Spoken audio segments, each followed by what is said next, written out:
it's a concern to a lot of us. Culture, real life.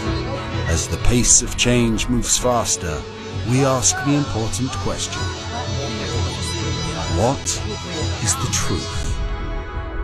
This is CNNArabic.com. On Laura Coates Live, we cover it all. From legal battles. At least one juror has now been excused. Political showdowns. How much you think that weighs on the president? And the conversations in between. Wayne from Washington. Wayne, what's your question? Will you take this all the way to the Supreme Court? I'm not refuting a syllable of what you said. What do you say to people who are looking to find their voice? All the news, all on Laura Coates Live, Tuesday through Saturday on CNN. I'm Hanako Montgomery in Tokyo, and this is CNN. Well, this is the scene at the White House. The US president threatening what he calls a strong response against Iran's regime over the deaths of protesters there. It's 9 a.m. in Washington. It's 6 p.m. in Abu Dhabi. I'm Becky Anderson from our Middle East programming headquarters. You're watching Connect the World. Also coming up, inside Iran, demonstrators aim to make their voices heard despite a crippling internet blackout. The very latest on what we know is just ahead. Plus, under investigation, the chair of the US Fed could face criminal charges, while the Justice Department is investigating Jerome Powell and what he is saying in response. Well, the stock market in New York opens about 30 minutes from now, 9:30 local time, and futures pointing to a lower open on the major indices as investors somewhat shy away from US assets amid concern about what happens next, both at the Fed and in Iran.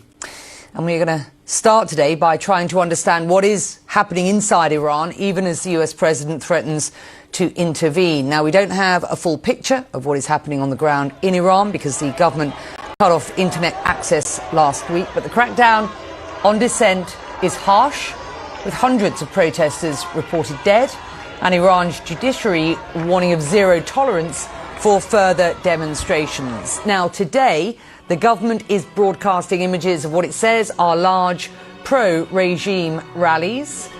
Meantime, Donald Trump indicating the US is looking at military options to back the protesters and warning Iran about any possible retaliation. Well, if they do that, we'll consider things targets they wouldn't believe. If they do that, we will hit them at levels that they've never been hit before. And they won't even believe it. I have options that are so strong.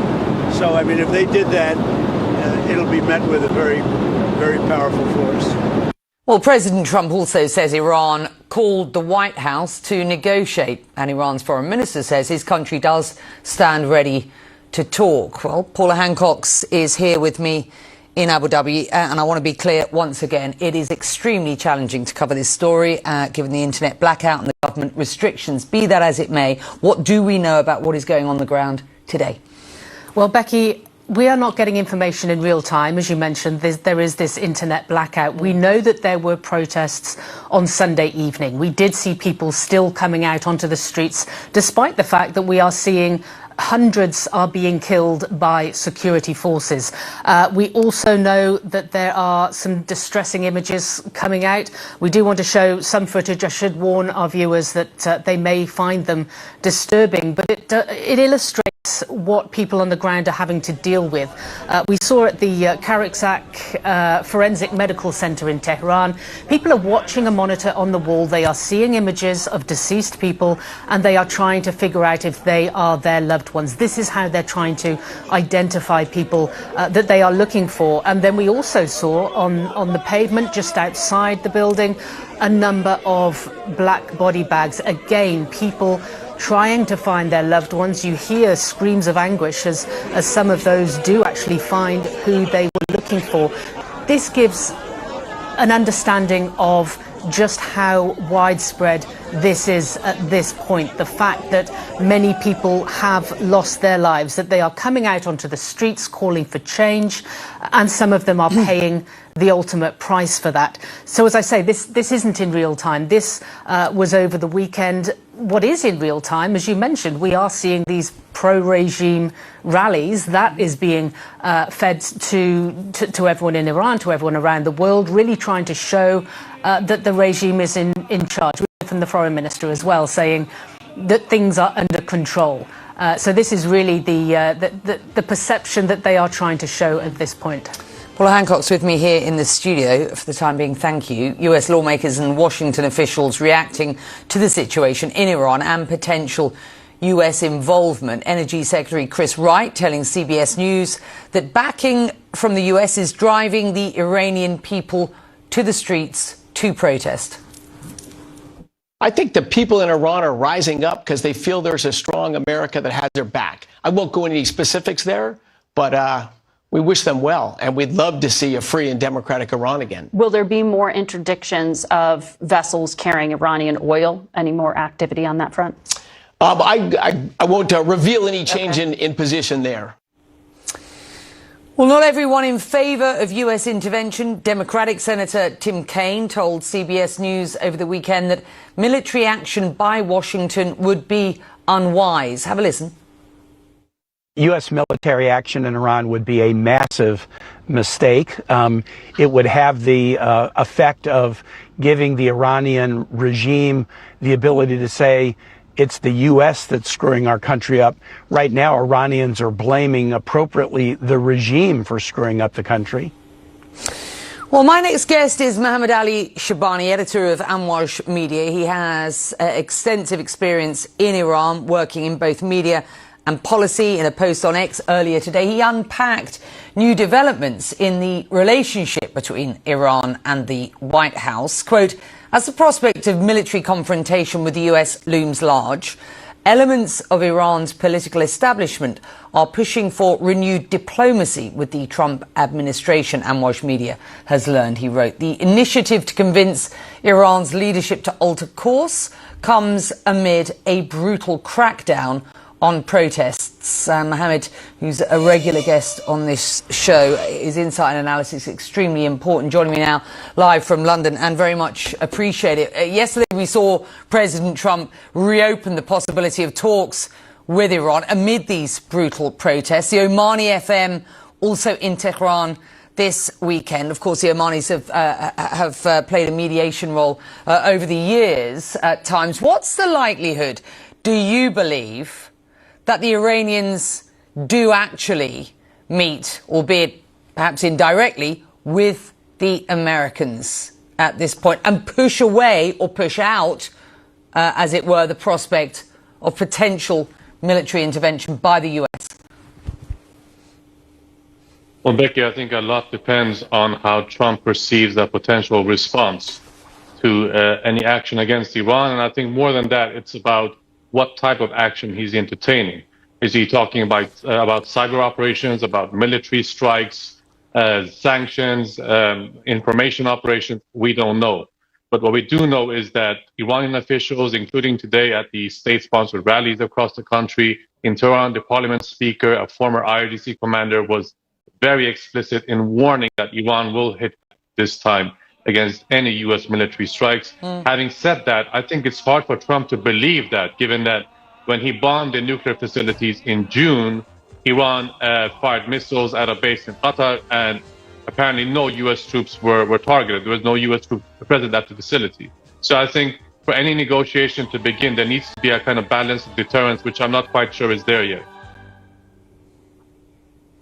That's fascinating. All right, I'm going to come back to what may happen next momentarily. Let's focus very specifically on what we understand to be happening on the ground. We're seeing images today of pro-government rallies. We've also seen, through garnering video from social media and elsewhere, videos coming through showing a violent and brutal crackdown, certainly over the weekend, as well as violence on the side of protesters. How did these protests and what is going on in Iran differ, if at all, from that which we have previously seen? And what do you make of what you are seeing and hearing on the streets across the country? Well, Beck, it's really difficult to get direct input these days because of the internet blackout. But one of the defining factors of this round of unrest compared to previous rounds is that they have begun in the periphery, in smaller towns, places most people in the capital never heard of, and that they've been quite extensive geographically. And we've also seen much higher levels of violence. There are reports by rights groups that hundreds of protesters have been killed. Other estimates look at thousands. But on the other side of the spectrum, there are also reports by the authorities that more than 100 security personnel have been killed. So these are very violent clashes that we're seeing now. Of course, the information we're receiving about the unrest and the nature of it is not real time because the internet is still locked down. But understanding so far is that essentially these have gone from the periphery into the center, into major urban centers. It's quite violent, both in terms of number of protesters who are being killed and also number of security personnel who are being killed. So I think many analysts are looking at if there's no negotiation between Iran and the US, if the United States decide to attack Iran, what could follow? Are we looking at potential more violent clashes within Iran? Are we looking at total quelling of any kind of unrest, any kind of militant activity within Iran's borders by the Islamic Republic? There's so many unknowns, but what we do know is that this is a new phase, potentially much more violent phase. Yeah, and in the past, and I'm thinking about over the last 15, 20 years, some of the biggest protests have been, of course, the Green Revolution, the women's life freedom protests. The government often uses the same playbook, of course, to quash these protests. The blackout can, of course, allow for the government to act with impunity. And again, let's caveat this conversation by saying it is very difficult to understand what is going on the ground. The images that we are seeing today broadcast by the government across government agency networks are of pro-government rallies. There are internal divisions in Iran between hardliners and reformists. We hear talk of these divisions. I wonder whether you can just explain what those divisions look like, how robust the sort of, the governmental architecture is at its top, as it were. And are we seeing in any way these internal divisions play out with these protests? I'm trying to get to the bottom of who's in charge and how robust that infrastructure is. So, Becky, I think that, the president, a reformist, has gone out and been quite explicit and harsh in his condemnation of any violence on either side. He has called for a harsh crackdown on unrest, on what he calls rioters. So it's not as if there's any split about how to confront violence. Rather, I think the fundamental division is, even if this round of unrest is quelled, which it appears to be so far, it's going to blossom again, it's going to erupt again, ignite again, unless the fundamental grievances are addressed. And these fundamental grievances, improved economic livelihoods, more social liberties, political reform, these things need to happen. And key to all of this is some kind of diplomacy with the Trump administration to lift sanctions. Unless sanctions are lifted, unless there's diplomatic engagement, it's only a matter of time before this happens again. And in such a situation, the options available at the disposal of the authorities will be much more limited. So this is a fundamental debate that's happening. I think it's not a debate about how to confront this unrest. I think there's an understanding by the political elites, whether reformists or hardliners, that essentially they're all in the same boat. So if that boat kind of overturns, they're all going to drown. So there's an understanding of that. So I don't see any elite split per se. It's a split about how to address these fundamental grievances and also different estimations of the capacity of the authorities to meet these kinds of grievances, the economic side, the social side, the political side. So these next few days and weeks are going to be quite crucial in terms of, are we going to see which direction Iran is going to be going in the near future or not? Yeah, we've got to watch for this this diplomatic space as we continue to press hard to get a real understanding of what is going on on the streets across Iran. This is not just a protest by residents in some parts of Tehran, as we may have seen in the past, but we are seeing this, as we understand, across the country at this point. Thank you, Mohammed. It's always good to have you. Thank you.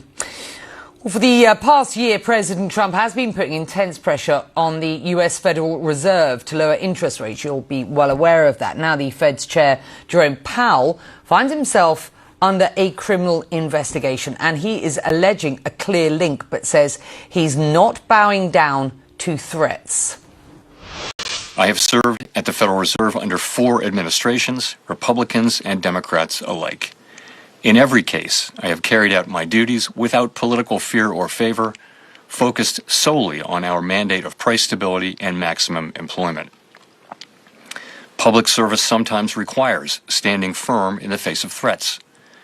I will continue to do the job the Senate confirmed me to do, with integrity and a commitment to serving the American people. Well, the newly launched criminal probe is related to the central bank's $2.5 billion renovation, which the president has criticised as too costly. Well, our senior reporter, Matt Egan, on the story for us from New York. This is not a Fed chairman who is prepared to sort of bow down at this point. Powell framing this as a threat, not just to him, but to the Fed's independence. Could you explain the significance of this investigation by the DOJ and what the reaction has been, Matt?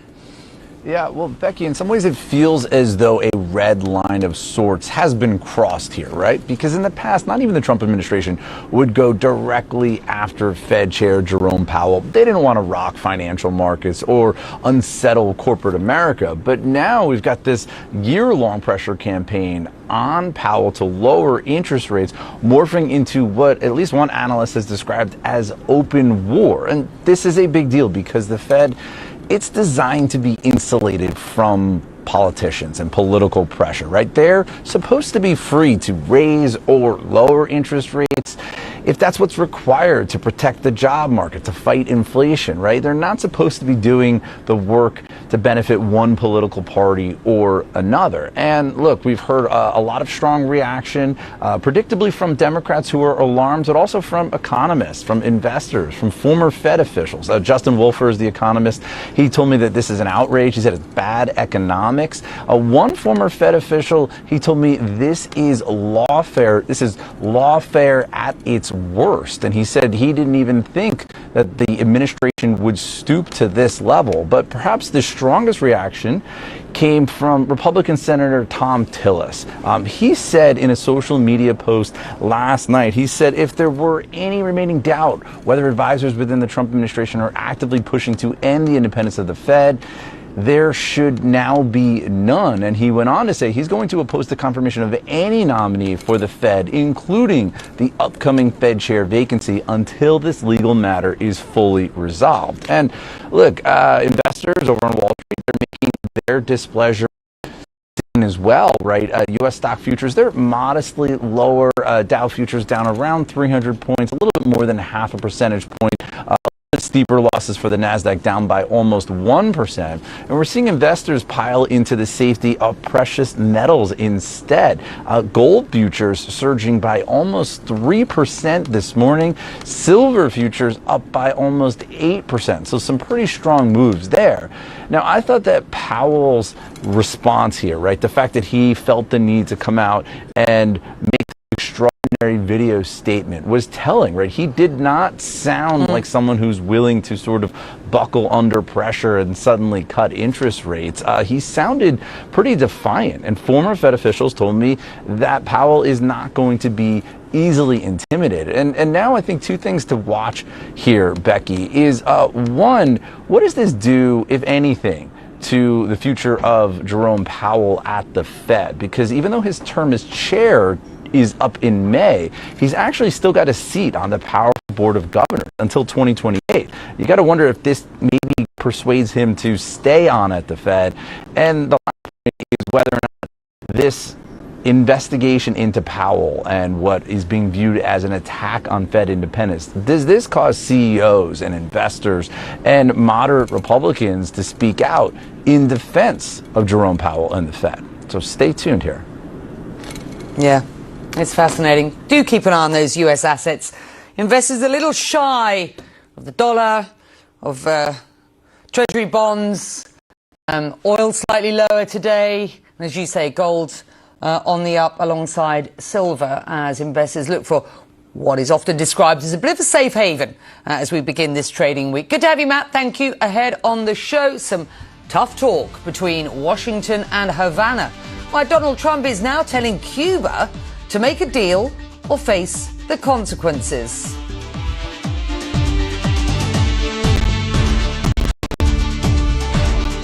Today we live in an unpredictable environment and news races around the world at breakneck speed. It's a noble profession. Why do you keep us out? To keep you safe. We're war correspondents.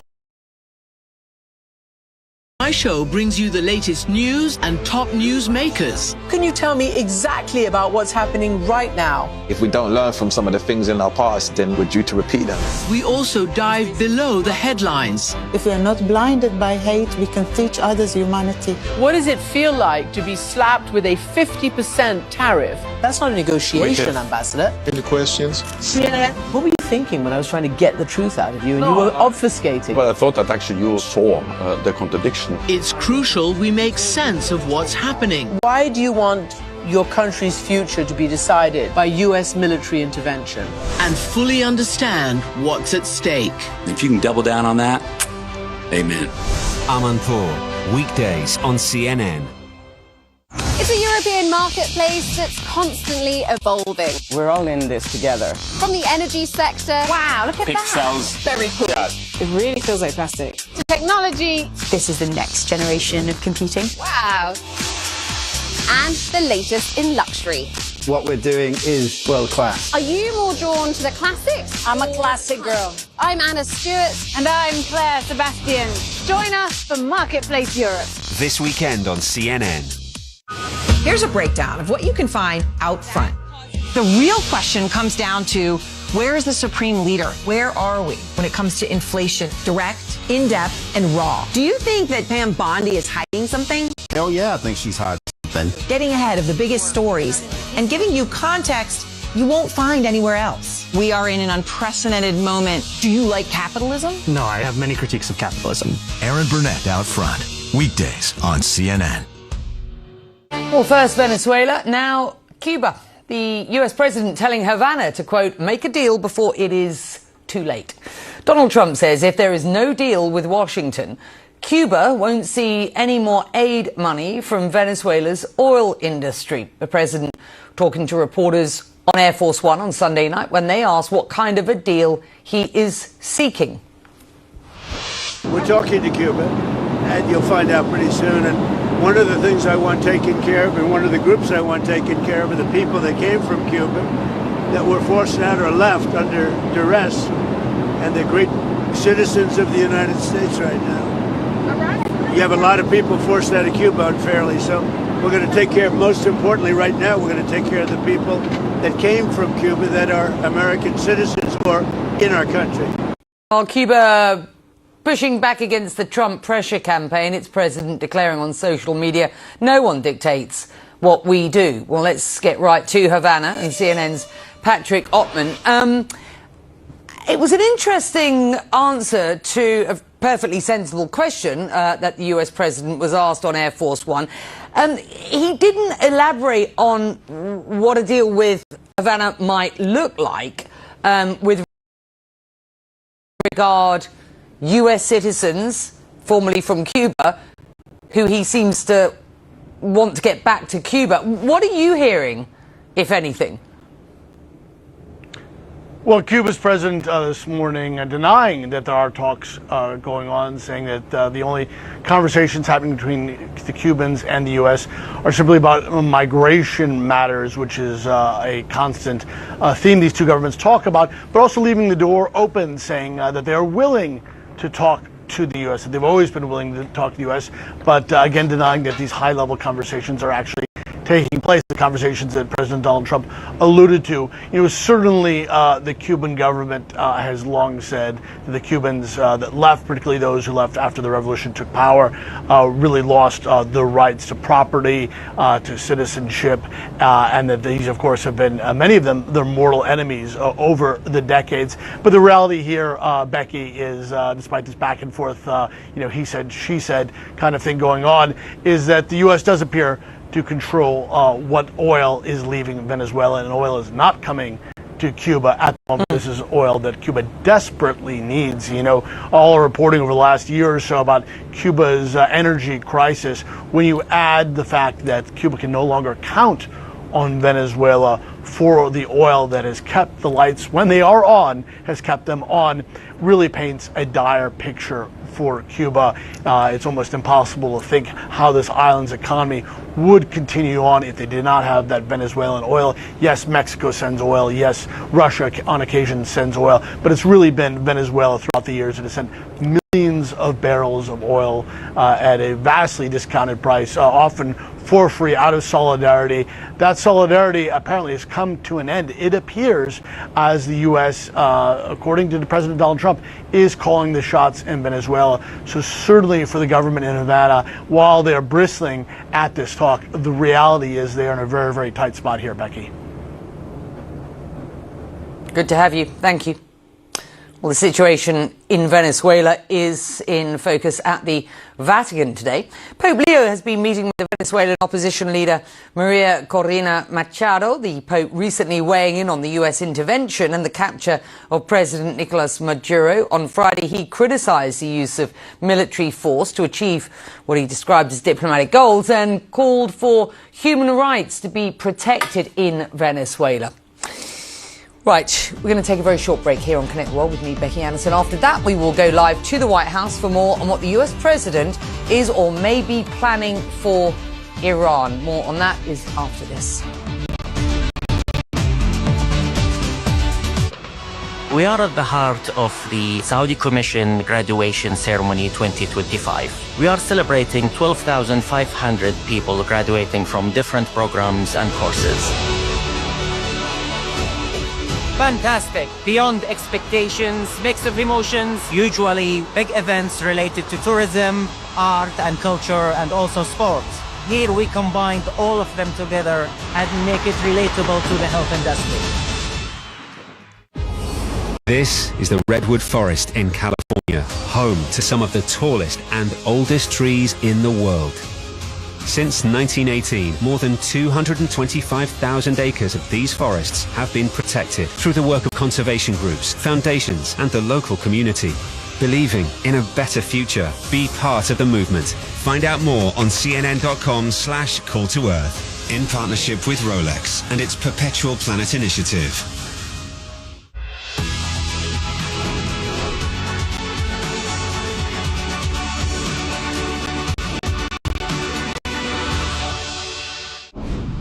Why, particularly in Gaza, why has leadership failed here?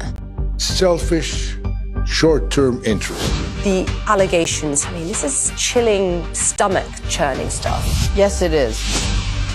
What happens, Maria Corina Machado, what happens if you're arrested? Well, we're taking one day at a time. Do you think that Colombia could be at risk here? What would it take, Mr. President, for Serbia to acknowledge Kosovo's independence? And it is here, on these grounds, St. Peter's Square, that his funeral will be held. This is what 18 months of war has done for the children of Gaza. Where do you find empathy with some of these autocrats? The genocide in Rwanda made you almost quit photography. Tell us about that moment. How does his story shape all of you who are the future?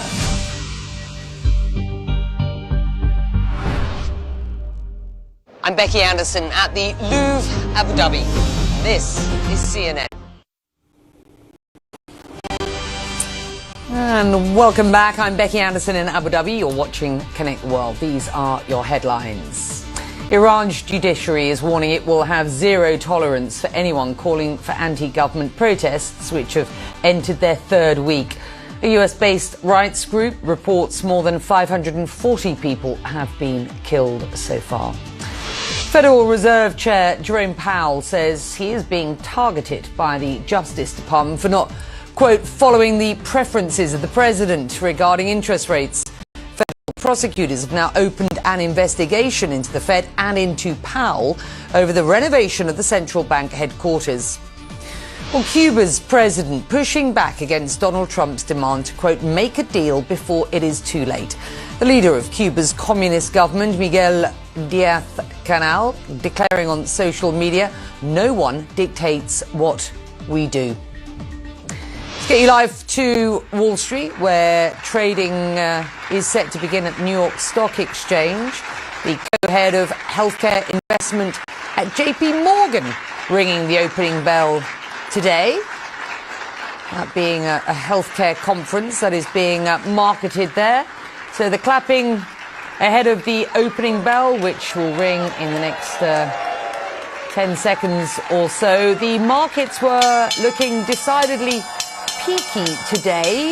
US assets really not in favour as far as investors are concerned. At the beginning of this trading week, we've seen a reduction in prices on US bonds, the yields going higher. We've seen a reduction in the currency as well. The Dow Jones kicking off the trading day down about 0.2%. Let's just see some of the other indices that we have up for you today there. Don't look at what is going on the NASDAQ, because that looks as if it hasn't changed yet. The markets were expected to be lower. I would expect that NASDAQ to change. And there we go, down about about 0.5%, and the S&P tracking the NASDAQ there as well. All right, well, back to our top story today. US President Donald Trump says he is weighing potential military options to intervene in Iran as protests there enter their third week. Hundreds have been killed in the government crackdown, according to human rights monitoring groups. So it is difficult to get exact numbers given the limited information coming out of the country. CNN's Elena Trine is at the White House. She joins us now. What are you learning about what the US is or may be planning to do at this point? Well, I can tell you, Becky, from my conversations with White House officials, other people close to the president, Trump has been briefed in recent days on a series of options for potential intervention in Iran. Some of those military options, including potential military strikes, others really kind of shying away from direct U.S. military force. And so there's a number of things that he's contemplating right now. But I will say in my conversations, it's clear that the president has been making these threats for some time now. His actual first threat to Iranian leaders was just shortly after the new year on January 2nd, where he threatened U.S. military action on behalf of the anti-government protests if the Iranians, used lethal force against them. And of course, as you mentioned, the death toll is continuing to rise. And I'm told the president is moving closer to wanting to actually follow through on those repeated threats. Now, there's a couple things to keep in mind. I said there's some military options, but some of the non-military options that we're hearing about include potential, cyber attacks and trying to undermine some of the security services that are being used to try and tamp down these protests. Others include potential sanctions. And I will say as well, even as the president is considering a lot of these military options, there is some concern among, high levels of the Trump administration that potential military force in Iran could have kind of a backfiring effect. You could see that potentially, people say, galvanizing some of the Iranian people behind the government in Iran. But then there's also a question of course, whether Tehran would retaliate, and they have so far vowed to do so on U.S. Bases and other places in the Middle East. Now, one of the most notable things we heard last night, the president spoke with reporters on board Air Force One, was that the Iranians had reached out to the Trump administration and wanted to set up a meeting. Listen to how he put it. They called yesterday. Iran called to negotiate. Yesterday. The leaders of Iran called. They want to negotiate. I think they're tired of being beat up by the United States. Iran wants to negotiate, yes. We may meet with them. I mean, a meeting is being set up. But we may have to act because of what's happening before the meeting. But a meeting is being set up. Iran called. They want to negotiate. So, of course, the key line there, Becky, is that he's saying a meeting is being set up. He had left, of course, options to act before then, so we'll have to see how this plays out. I will say as well, we know that the president is slated to meet tomorrow with some of the top members of his national security team, people like the Secretary of State, Marco Rubio, Defense Secretary Pete Hegseth, and the Chairman of the Joint Chiefs of Staff, Dan Kane. And so he'll receive a further briefing on the situation tomorrow as well, but we'll be keeping on top of all of the behind the scenes that's going on as he continues to consider his options, Becky. Yep. Good to have you. Thank you. Well, my next guest is Arman Mahmoudian, who is a research fellow at the University of South Florida's Global and National Security Institute. In a post on X last week, he laid out why U.S. actions in and around Venezuela are so concerning for Iran, particularly in regard to the seizing of oil tankers. Washington may not want to impose a full blockade and seize all Iranian oil exports, but even the seizure of a few tankers would signal that Iran is an unreliable supplier in an environment of economically driven protests, losing revenue, or even a significant portion of what remains from oil exports would be a severe blow to the regime's survival. Arman, good to have you on the show. Thank you. You referenced the regime's survival in your post there. To your mind, how vulnerable is the Iranian regime at this point? Look, throughout almost a half a decade of the tenure of the Islamic Republics, I think this is as close as they ever got to the prospect of collapse. This is not guaranteed. It doesn't mean that the collapse is for sure it's going to happen. No, but it is as close as they got. The gap that if they will collapse or they would not collapse would be filled or will be determined by other factors. One of those factors is that to what extent the protesters, the public of Iran, despite the level of violence, are willing to continue the protests. And the other one is the matter of foreign intervention, specifically speaking, United States. If the United States going to materialize and keep the promises that they made regarding the use of force or use of all other reactions to the Iranian government in an event of increase of the violence, or they are not. These two factors are going to make a major impact on the future of the regime, its survival and sustainability. President Trump says Iran wants to talk. He also says that he is considering a strong response to the killing of protesters, and it is unclear at this point, and we're being completely transparent about this. We don't know how many people have been killed. We know things have been described as terrible, brutal on the ground, but we do not know just how many people have been killed. I mean, the US will have more intelligence, one assumes.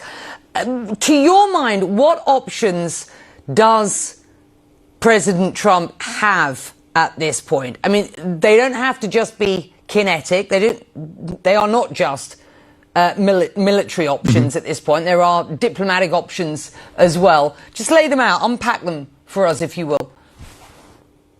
There is, as you mentioned, Becky, rightfully, there is a wide range of options and tools in the United States as the major global superpower, toolbox to employ against the Islamic republics. It begins from the diplomatic movement, economic one being sanctions, to a bit harder one. One of them could be actually seizure of the Iranians oil tanker, as you mentioned in the post, could be imposing a relative or a limited embargo, at least a naval embargo, and part of the Iranians import and export that can paralyze the government's economy.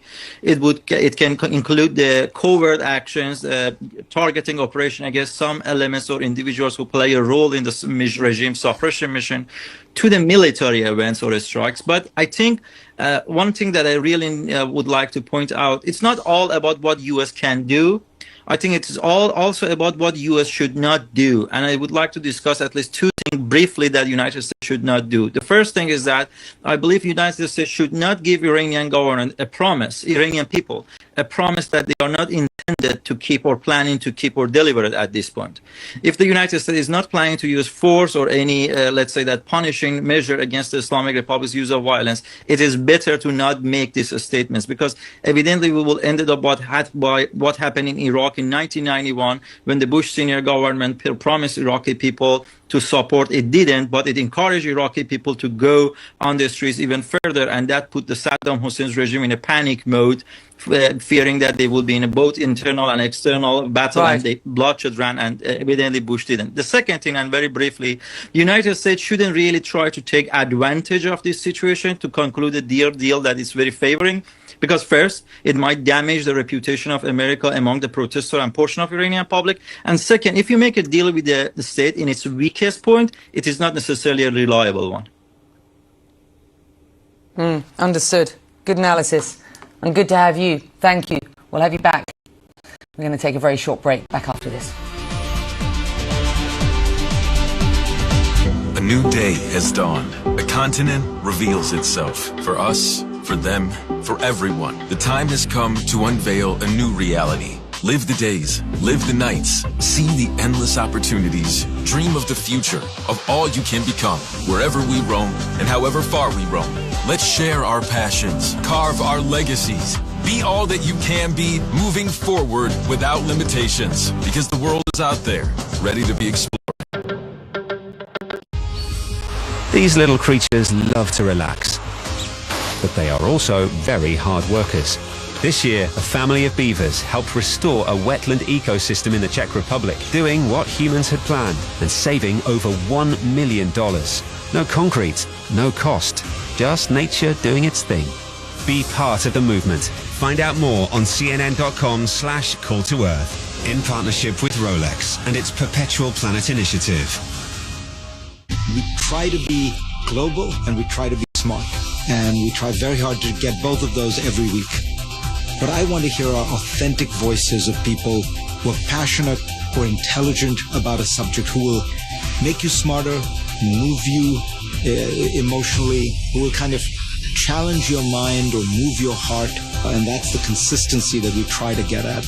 Fareed Zakaria GPS, Sundays on CNN. We've shared the stories of Africa's brightest stars, and now we're opening up the conversations, raw, real, and revealing. This is African Voices.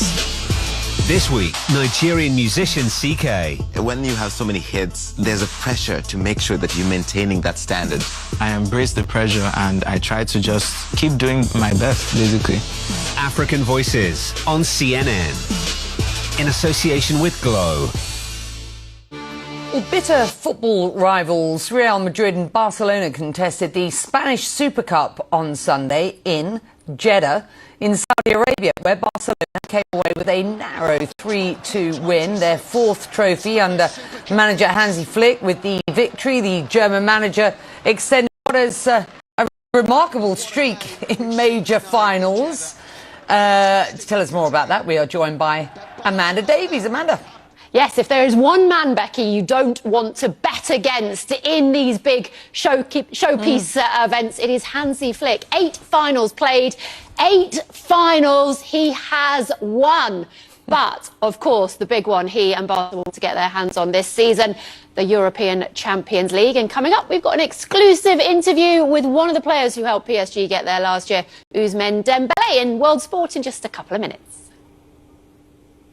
That's terrific. Thank you. We will stay tuned for that. And, folks, we will be back with the second hour of Connect World after World Sport. Stay with us.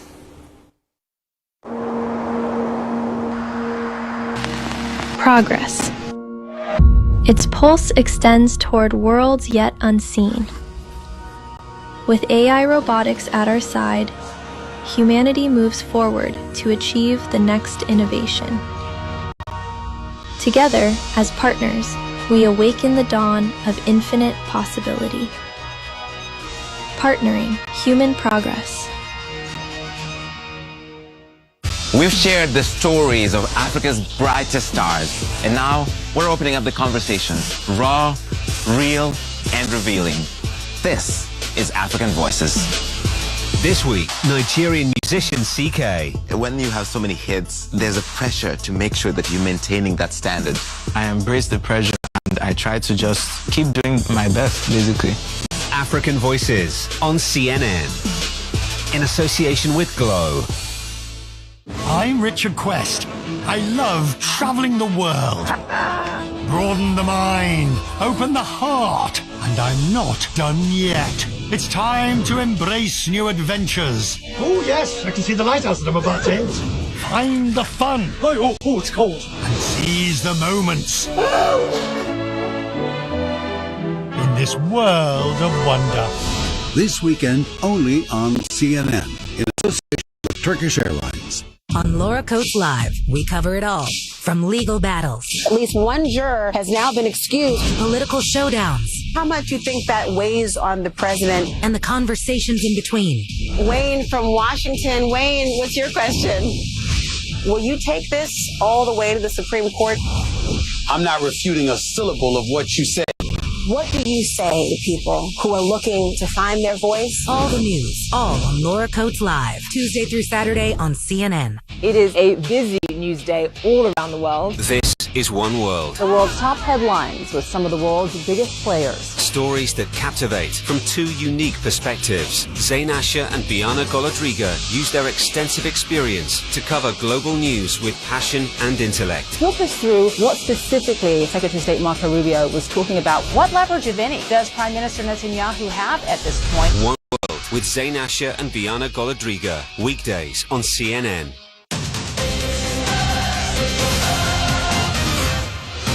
Hi, thanks for joining us. Welcome along to World Sport from here in London with me. This, how does Ousmane Dembele top the year that was 2025 after a campaign that saw him help Paris Saint-Germain to 6 trophies, including that historic first European Champions League crown? The 28-year-old cleaned up in the individual honours stakes as well, being recognised as the best men's player in the world, not just once, but 3 times, the most recent of which was at the Globe Soccer Awards in Dubai. So this year is not only about PSG carrying on where they left off, but helping France get their hands back on that World Cup trophy they missed out on so agonisingly in the final in Qatar. What does it mean to you to have been recognised at this point in your career? Comme je l'ai dit, je me rappelle des moments dans ma carrière où ça a été difficile, où il fallait pas lâcher. Voilà, c'était surtout mental et puis voilà, je me rappelle de toute mon enfance aussi, où je rêvais de gagner des Ligues des Champions, une Coupe du Monde et un trophée individuel comme le Ballon d'Or. Et voilà, c'est toute cette émotion-là que j'ai lâchée. Et voilà, comme je l'ai dit, c'est venu tout seul. Et voilà, c'était un beau moment, je pense. You won Ligue 1 Young Player of the Year. Very young. Yeah. And then had a tough few years, perhaps not getting the recognition you deserved, not feeling you were living up to your potential. What kept you going? Mes 2 premières saisons en tant que joueur professionnel, ça a été des saisons pour moi exceptionnelles. Voilà, j'ai pris énormément de plaisir. Que ce soit mon éclosion au Borussia Dortmund et au Stade Rennais. J'ai rejoint le Football Club Barcelona où voilà, je rêvais depuis petit de jouer dans ce club-là. Et tout se passe, on va pas dire tout se passe mal, mais voilà, la plupart du temps j'ai eu beaucoup de choses à gérer, surtout les blessures. Et voilà, il y a eu des mauvais moments comme des bons moments, mais et puis voilà, j'ai signé au Paris Saint-Germain et là tout a changé. Yeah, and even at the start of your time at PSG, there was talk it wasn't so smooth. But what clicked? What made the difference and has seen you settle down and be able to show your best? Je pense la mentalité des joueurs, de l'équipe qui a changé. Et voilà, on a un coach aussi incroyable qui a fait changer cette mentalité à tous les joueurs. Voilà, on a eu vraiment du mal, surtout en Ligue des Champions. On jouait très bien, je pense, en première partie de saison, la saison dernière. Mais on avait du mal à marquer des buts, à finir. Et voilà, dans cette deuxième partie, surtout en fin novembre, fin décembre, où voilà, le Paris Saint-Germain a complètement changé. Et puis on a déroulé, on a joué notre football jusqu'au bout, on a cru. Parce que voilà, il fallait croire et on a eu aussi un peu de chance parce que je pense dans le football il faut de la chance pour remporter tous ces trophées-là. Can you compare the feeling of that night, that moment, to anything else? Tout est allé très vite. Hein. Surtout qu'on menait 2-0 au bout de, je crois, 30 minutes de jeu. Et voilà, on rentre à la mi-temps à 2-0, il fallait rester dans le match. Et quand on a mis le troisième, il fallait rester encore concentré. On sait jamais dans le football, surtout dans une finale, tout peut se passer. Mais je pense qu'on était vraiment injouable dans cette finale. Et le quatrième, là, on a su qu'on allait être champion d'Europe. Et voilà, c'était un moment incroyable pour le Paris Saint-Germain et tous les fans. How does it feel to play on a pitch as part of a team that performs like that on that stage? Tous les joueurs de football ont envie d'avoir une équipe qui collectivement est très forte. Comme on l'a dit, comme le coach nous l'a répété, c'est en étant une équipe qu'on peut aller chercher tous ces trophées. Et c'est ce qu'on a fait surtout en 2025 et voilà, on va essayer de continuer en 2026, de faire la même chose. En tout cas, la philosophie du Paris Saint-Germain et de l'équipe, elle ne va pas changer. On va être une équipe unie et surtout une grande équipe. How much do you think about the World Cup at this point? We are starting World Cup year. Ouais, c'est une année importante pour tous les joueurs de foot et surtout notre équipe, l'équipe de France, où on sait qu'on a une mission aux États-Unis. Et on en parle depuis bien longtemps maintenant de cette Coupe du Monde et je pense qu'on va être au rendez-vous. On sait comment faire pour aller au bout et voilà, on va essayer de tout faire pour remporter la Coupe. So how do you think the team compares today to that one in Qatar? Il y a eu énormément de changements. La génération, surtout 2018, qui est pratiquement plus là, par moi, Kylian.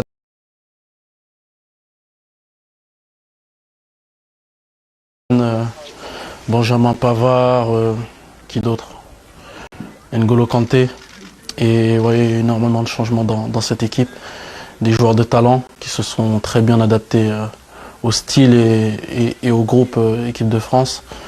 Et voilà, l'équipe de France va toujours jouer les premiers rôles dans ce genre de tournoi, donc va falloir compter sur nous. And I know you said you were going to watch the draw. It's a tough one. Ouais, c'est difficile, mais voilà, si on demande aux autres équipes, je pense aussi ça va être difficile pour eux de jouer contre l'équipe de France. What happens in your household? I know your mum is of Senegalese descent. Ouais. And France and Senegal. Ouais, c'est ça. J'ai eu énormément de messages après ça. Et on m'a dit de marquer contre mon camp carrément. Mais il y en a plusieurs aussi dans cette équipe aussi. Il y en a sénégalais et français, mais ouais, ça va être un très beau match. Real pleasure to speak to Ousmane Dembele, and you can read and see more of that interview online at cnn.com/sport. Now things are going from bad to worse for Manchester United, with talk of one former player set to take the reins on the touchline. Another pops up to make them pay in the FA Cup. Bruno Fernandes takes. We have developed our unique ceramic technologies, which can contribute to future energy, environment protection, and industrial development to help enrich people's life.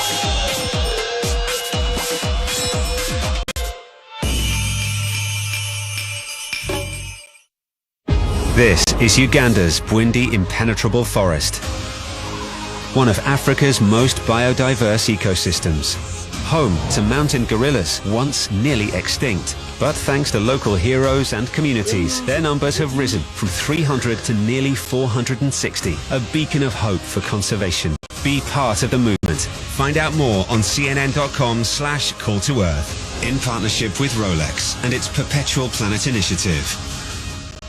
We've shared the stories of Africa's brightest stars, and now we're opening up the conversation.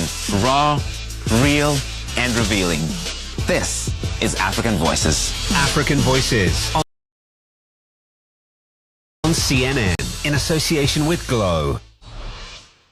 Welcome back. The Super Cup final lived up to its name on Sunday, a 5-goal thriller that marked a successful defence of the title for Barcelona. It was a 3-2 victory over rivals Real Madrid in Saudi Arabia and a 10th win in a row for Hansi Flick's side. No wonder. He said they're in a good mood with a whole lot of confidence at the moment. It was a bit of a crazy end to the first half, this one. Rafinha had put Barca ahead after 36 minutes, but there were then 3 quick goals in stoppage time at the end of the first period. Vinny Jr. equalising 2 minutes into time added on there. His first goal for Real Madrid in 17 games dating back to October. Robert Lewandowski then gave Barca the lead once again. That in the 45th +4, a death chip.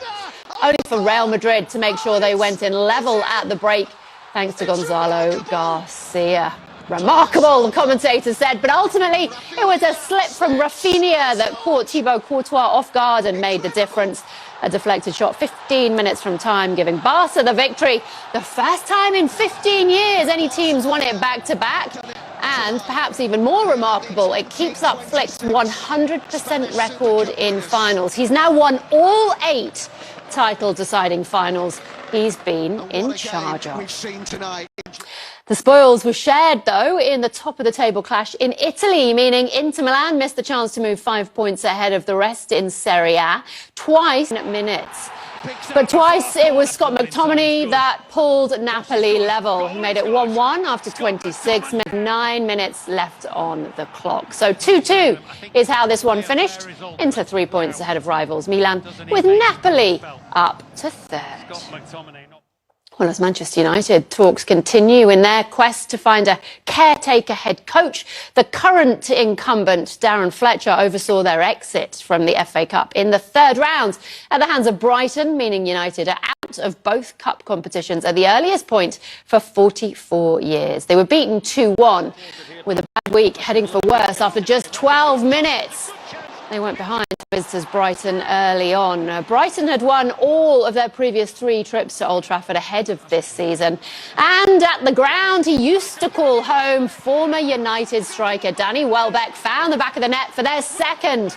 The 35-year-old making it 2-0 after 64 minutes. That's his 8th goal against his former club. United did pull one back, thanks to Benjamin Sesko, but not enough to stave off FA Cup exit and a record that now reads just 1 win in 7 games, ahead of matches against Manchester City and Arsenal.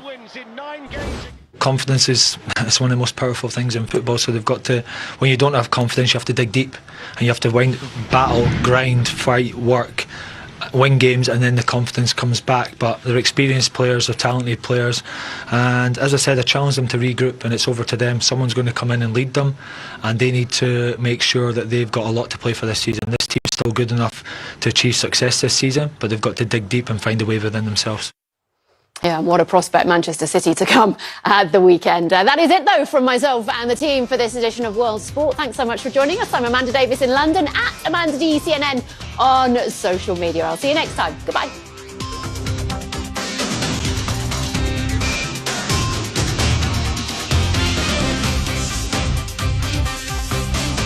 We've shared the stories of Africa's brightest stars, and now we're opening up the conversation.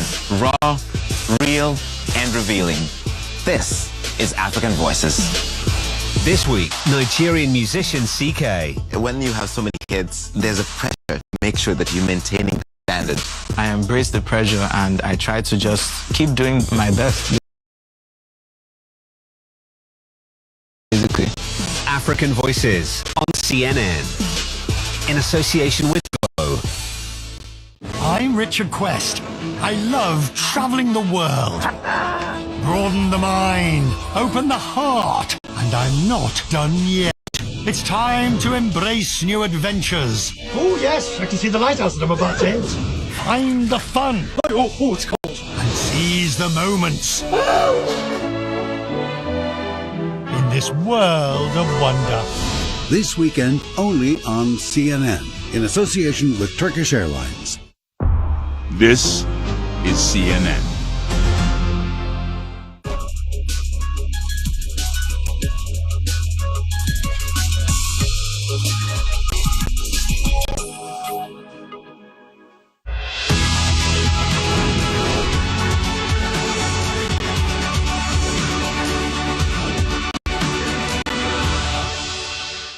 It's a European marketplace that's constantly evolving. We're all in this together. From the energy sector, Wow, look at that. Sounds very cool, It really feels like plastic. to technology, This is the next generation of computing. wow, and the latest in luxury. What we're doing is world class. Are you more drawn to the classic or the classic girl? I'm Anna Stewart. And I'm Claire Sebastian. Join us for Marketplace Europe. This weekend on CNN.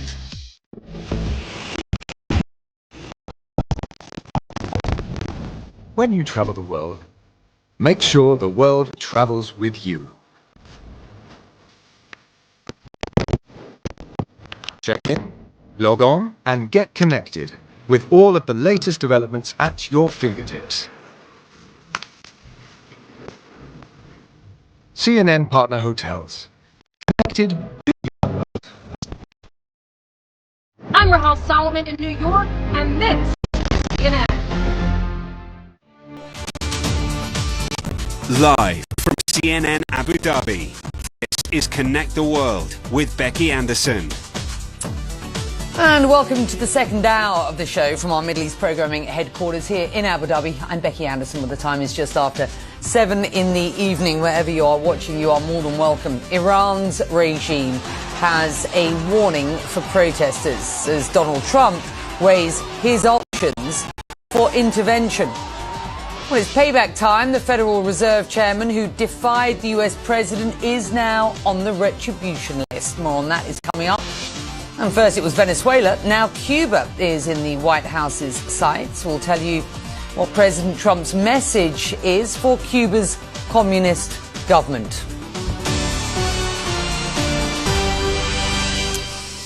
Zero tolerance, that is the warning from the head of Iran's judiciary to anyone calling for or inciting anti-government protests that have now entered their third week. Iran's government shut down the internet last Thursday, so information from there is very difficult to come by. But a US-based rights group reports at least 540-odd people killed since the protests broke out, sparked these protests by massive inflation and a plunging currency. Well, there are also reports that more than 10,000 people have been imprisoned as the hardline regime cracks down. Now, CNN cannot independently confirm these figures. Today, the government is broadcasting images of what it says are large pro-regime rallies. The unrest of late has drawn the attention of US President Donald Trump, who is floating the idea of military intervention to help the protesters, while also saying Iran has called the US to negotiate. Well, Paula Hancock's back with me, and as we wait to see or get further information from the White House as to what Donald Trump's plans might be, we have still got an internet blackout. We are, though, seeing some images of pro-government rallies today in Tehran. Is it clear, or how much clearer can we be about what is happening elsewhere with these anti-government protests? So, Becky, this internet blackout at this point means that we're not getting information about these protests in real time. We are getting a delayed look at what exactly is happening on the ground, if you like. We do know that there were protesters who came out onto the streets on Sunday. And as you mentioned, the pro-regime protests, they were broadcast live around Iran and also around the world. They want to give the impression that everything is as normal, that they have support on the ground. We heard Iran's foreign minister saying that that the situation is under control. But when it comes to this internet blackout, it's not just that the protesters can't get information out to the rest of the world. They can't communicate with each other. Telephone lines have been cut off as well, which is a step further than we've seen in some of these protests. So the regime really trying to crack down. And we are also seeing an increasingly brutal crackdown from the regime. We do have footage, which I should warn our viewers is difficult to watch. It could be for some viewers, but it does show the extent of the potential loss of life that we're looking at here. We do see, just in a forensic medical centre in Tehran, a monitor on the wall which is showing images of deceased people. Now, those that are watching this are potentially the loved ones who are trying to identify where their friend or their family member is. We also see on the sidewalk just outside this building, rows of black body bags. And again, you see many people milling around, desperately trying to find their loved ones. You hear screams of anguish as potentially some are finding those that they are looking for. And this gives us an idea of how widespread this crackdown is and how deadly it has been. We're hearing from human rights groups that it is potentially hundreds, just over 500 is what one US-based group is saying. But we don't know for sure. It could be higher than that because they say there are many deaths that they have unverified at this point. And it is remarkable. We were talking as an editorial team today about just how difficult it is to get in contact with families and friends in Iran, how difficult it is for those family and friends to communicate with each other on the ground. It does seem remarkable in the beginning of 2026 that this sort of communications blackout is possible, but it is terrifying for those who are there. Very difficult to get a sense of what's going on the ground. There is a sense that people are tired. Certainly we're getting that by word of mouth from those that we have had limited communications with on the ground. But as you say, there are some videos doing the rounds which do certainly seem to reflect the brutality of this crackdown. It's good to have you. Thank you very much indeed. Paula Hancock's in the house. I want to bring in Karim Sajapur now. He's a senior fellow at the Carnegie Endowment for International Peace in Washington. It's good to have you, Karim. Can I just get your initial sort of response to what we are seeing? I mean, you'll see the videos being circulated on social media. You will be well aware yourself that it is extremely difficult, even through friends and family, to get a sense of what is going on the ground. And from those that you are speaking to and those that you've had any sort of communication with, what is your sense of just how widespread these protests are and just how brutal the crackdown has been at this point? Well, the protests have now taken place in every single one of Iran's provinces. So there are nationwide protests. When you look collectively at the numbers, we're talking about millions of people over the last couple of weeks. And this is significant, Becky, because every person that protests in Iran is essentially risking their life. This is one of the most brutal regimes in the world, and they shoot to kill. So the size of the protests, in my view, are probably going. The ferocity of the protests have been stronger than anything the regime has faced since 1979.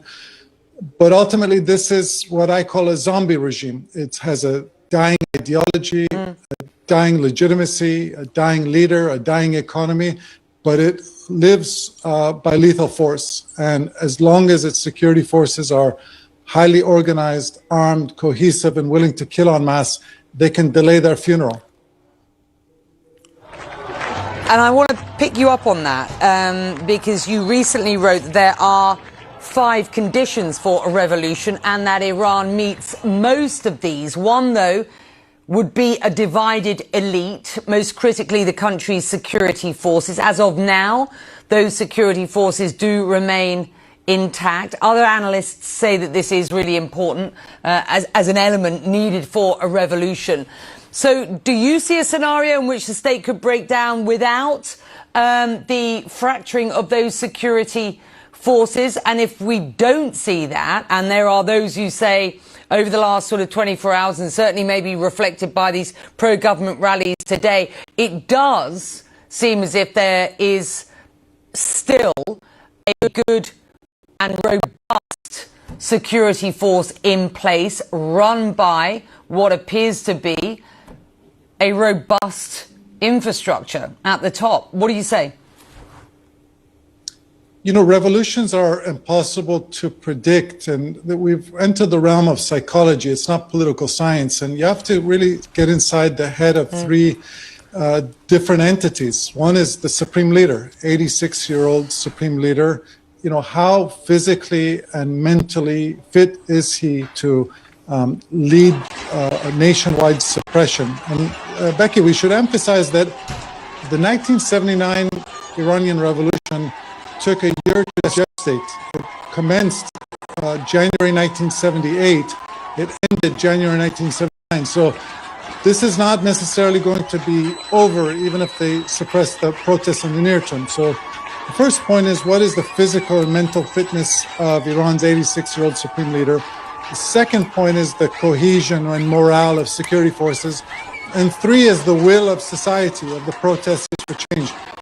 These things are all interrelated. I think if the protests continue, you may start to see fraying among the security forces. If the security forces feel like supreme leader is not all there, or his morale is there, or they've lost confidence in his leadership, you may also start to see hesitation on their end. At some point, all revolutions need to reach a tipping point, and you quickly go from 49 to 100, right? That process can happen very quickly. And in Iran, that's not yet there. Yeah.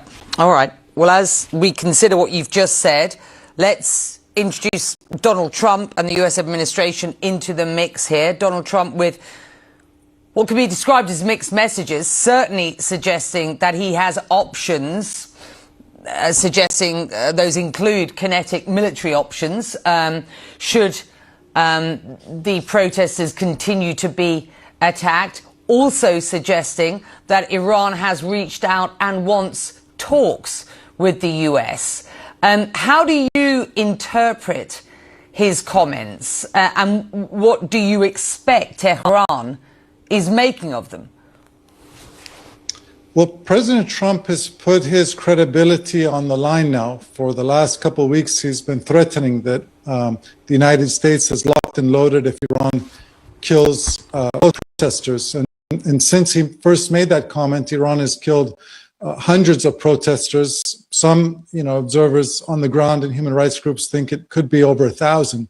So his credibility is on the line. And I've noticed just in the last 24 hours, Iran's supreme leader on X is publicly taunting President Trump, saying that, like all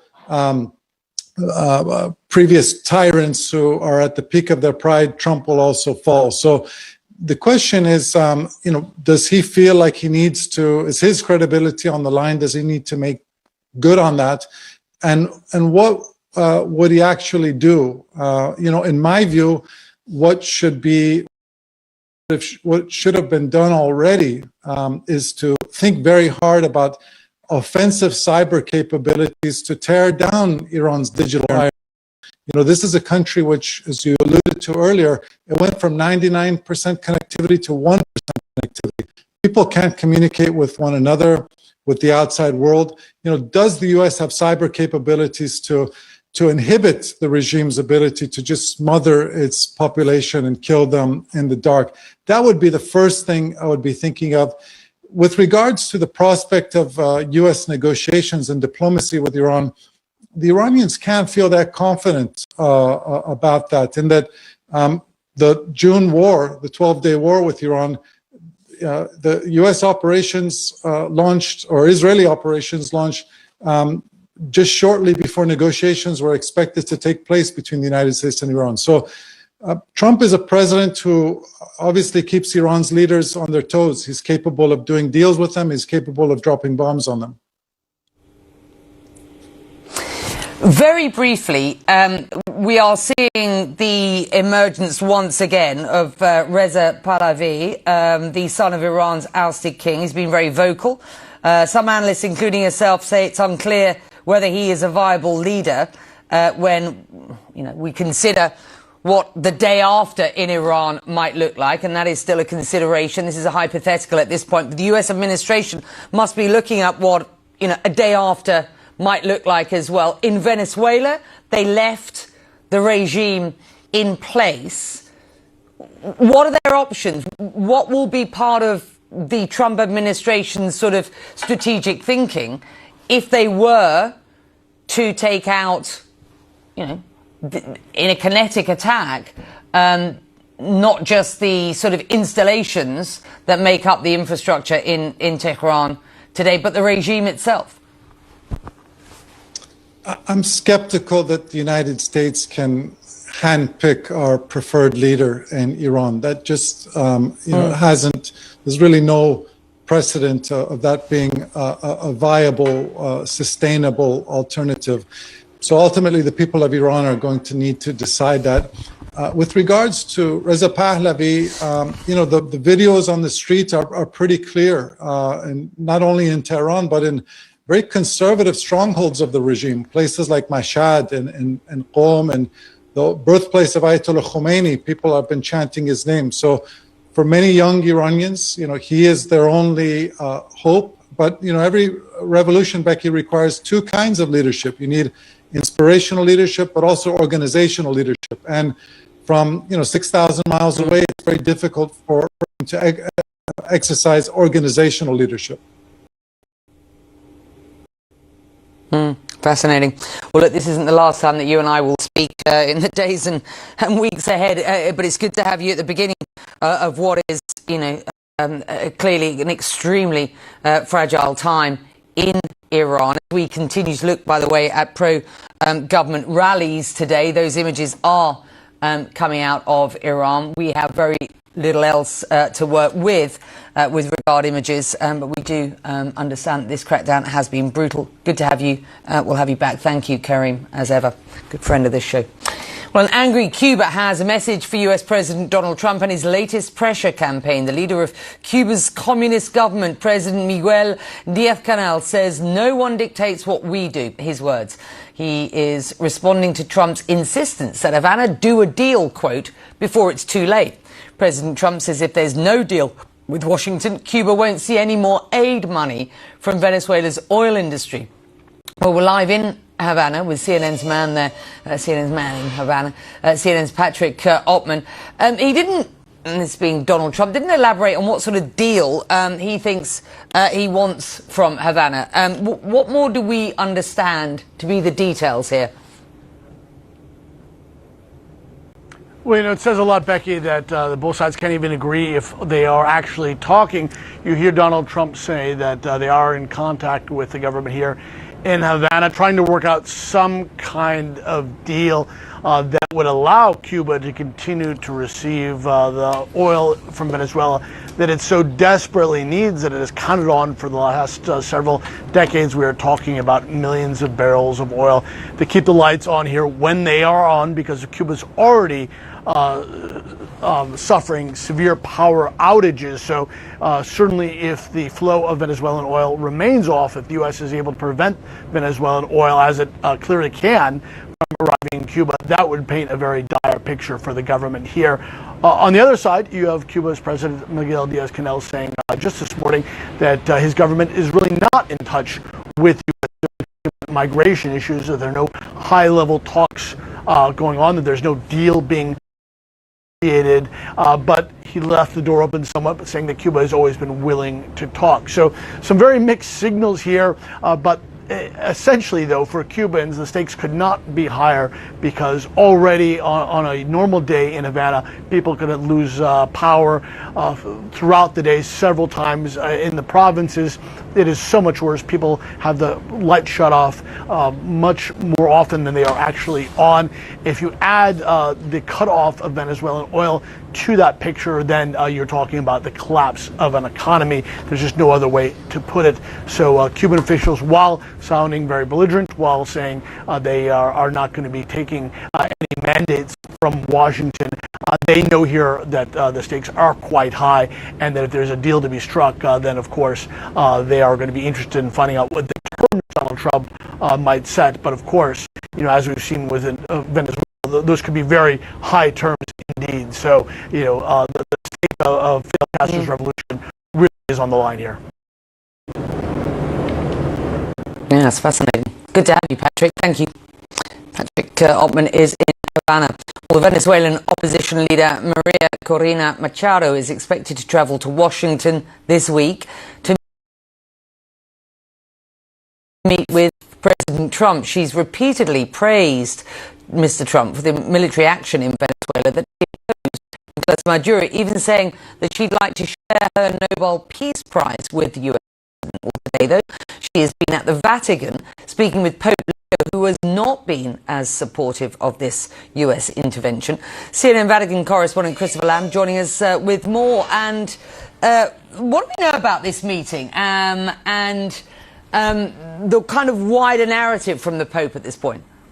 Well, Becky, this was a surprise meeting between the Pope and the Venezuelan opposition leader because it wasn't on the official Vatican list of engagements for Pope Leo today. But the Pope has been very concerned about Venezuela. He's spoken out a couple of times in recent days. On Friday, he said that the will of the Venezuelan people needs to be respected. Now, of course, Leo has been someone who spent a lot of time in Latin America. He was a missionary in Peru, and he helped Venezuelan migrants who'd left the country due to the turmoil in Venezuela. So he knows the situation extremely well. The Vatican has not released any formal statement about the meeting, but the political movement that Machado founded has said that they discussed the plight of political prisoners, and that is the kind of diplomatic work the Vatican has been involved in recent global crises. The Vatican has done that kind of quiet, behind-the-scenes diplomacy to try and release political prisoners. It's also, I think, significant that this meeting took place before Machado goes to see President Trump, positioning the Vatican potentially as a kind of mediator in Venezuela to try and improve and build a better future for the country. Becky. Chris Lamb on the story for us. Thank you. Well, Jerome Powell says he is once again in the crosshairs of the Trump administration. Could the Federal Reserve Chief face criminal charges? That is up next. And CNN on the ground in Greenland as Donald Trump pushes to take control of that island.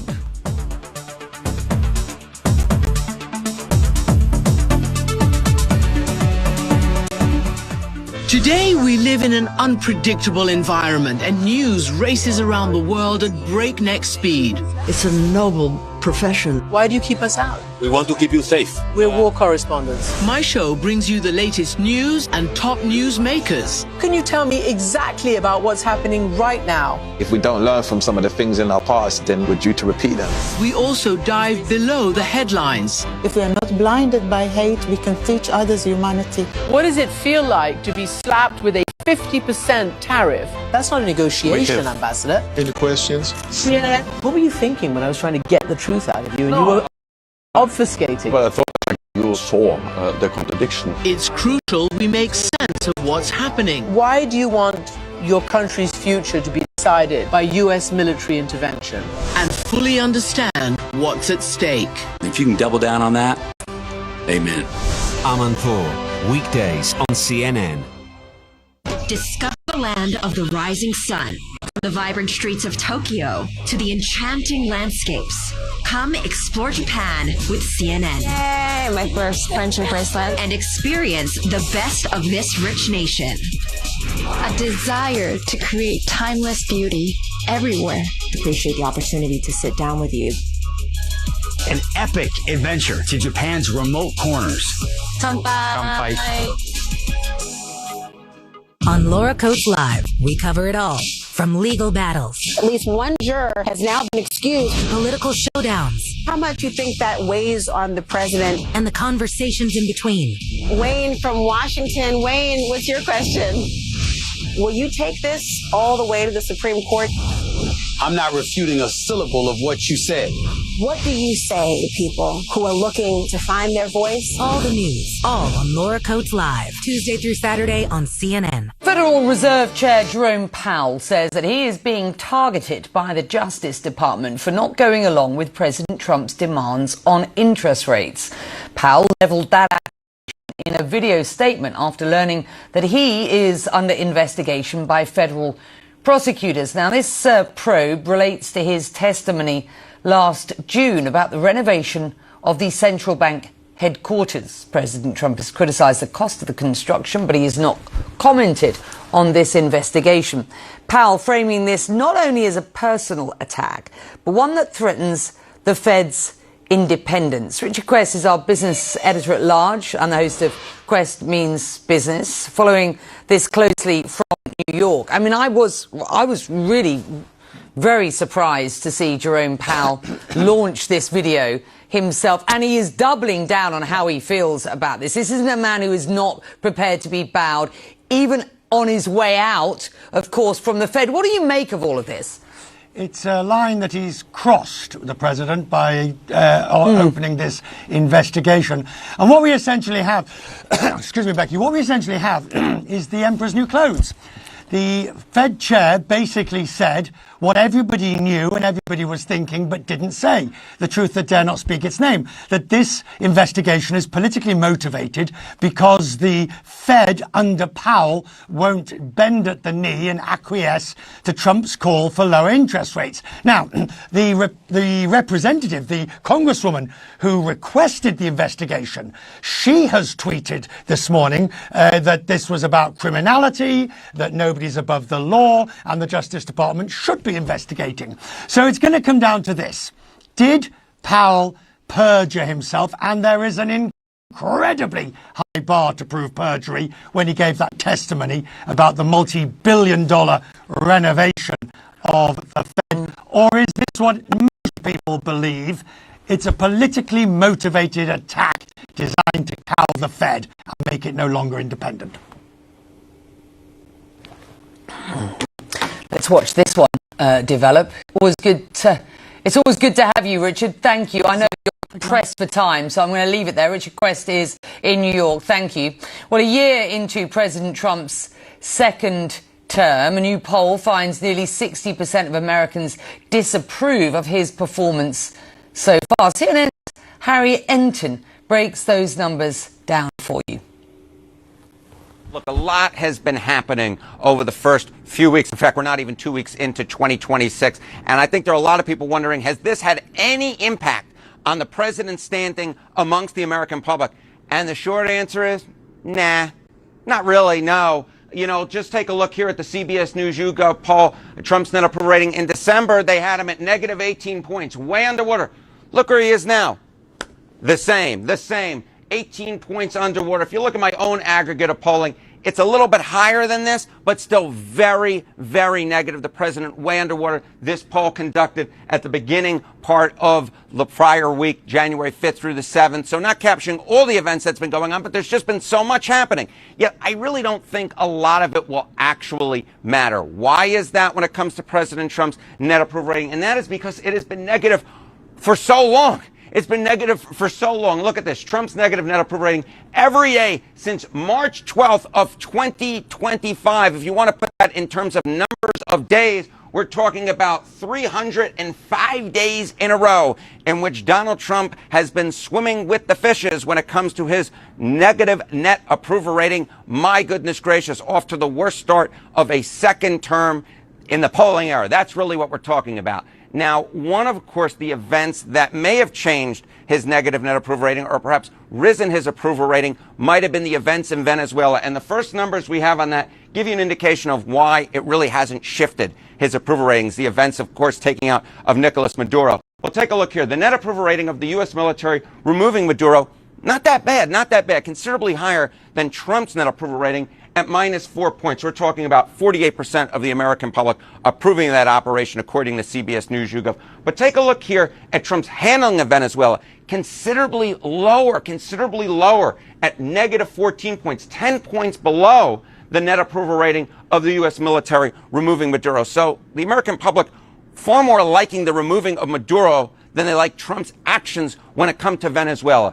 But it's more than that, right? Because, again, we've had so much going on during these first less than 2 weeks of this year.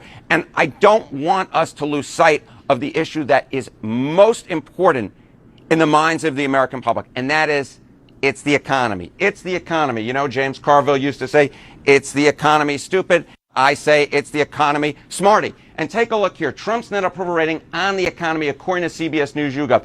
You know, this was the reason why Donald Trump got elected to a second term. And even as late as February of 2025 last year, he was still on the plus side of the ledger at +2 points on his net approval rating. But look at where he is now. -22 points, 22 points below water. Look, I know something about American politics. But I know enough to know that when you're 22 points below water on the economy, which right now is the most important issue, some form of the economy, whether it be the economy, jobs, inflations, what have you, you're 22 points below water, it ain't going to turn out to be too hot to trot. And that is why Donald Trump remains underwater when it comes to his overall net approval rating, something that hasn't changed during the new year. Right, let's get you up to speed on some of the other stories that are on our radar right now. And in Syria, Kurdish-led fighters have withdrawn from Aleppo, ending days of fighting with the army there. The commander of the Kurdish-led Syrian Democratic Forces announced his group reached an agreement with the army to end the clashes. Hostilities broke out last week when the army accused the SDF of staging attacks. Well, around 1,000 more federal agents are being sent to Minneapolis, Minnesota. That is according to two law enforcement sources. So it comes as public anger and protests grow over fatal shooting by an immigration officer during a massive immigration operation in the city. In the U.S. state of Mississippi, a suspect is under arrest after a fire damaged the state's largest synagogue. The suspect was discovered at a hospital with non-life-threatening burns and is expected to face arson charges. The FBI is joining local law enforcement in the investigation. Well, you're watching Connect the World with me, Becky Anderson. Coming up, Iran says it is willing to negotiate with the United States as Donald Trump ramps up threats to intervene.